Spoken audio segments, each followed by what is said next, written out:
subscribe now and press the bell icon. Never miss an update.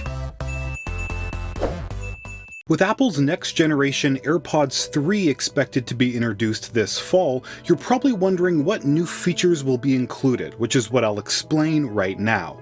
So the biggest change you can expect to see is a completely new design, with many elements borrowed from the more expensive AirPods Pro, like a wider charging case and shorter stems on the earbuds themselves. But unlike the AirPods Pro, this model still won't feature removable silicone ear tips. Now that may be disappointing to some, but there are benefits to this approach. As before, these standard AirPods won't have to be pushed deep into your ear canal for a tight fit.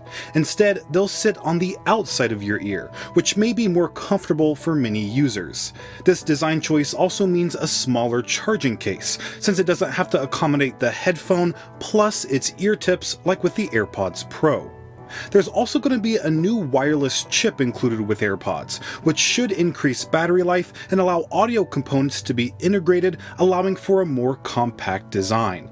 AirPods 3 is also likely to adopt pressure sensors on the stem for audio control, which means you'll be able to press the stem to play and pause, press twice to skip, long press to trigger Siri, and more, rather than tapping the earbud to control audio like on previous generations of AirPods.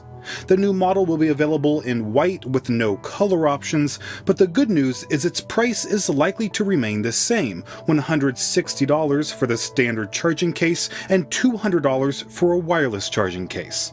This is Greg with Apple Explained. Thanks for watching till the end, and I'll see you in the next video.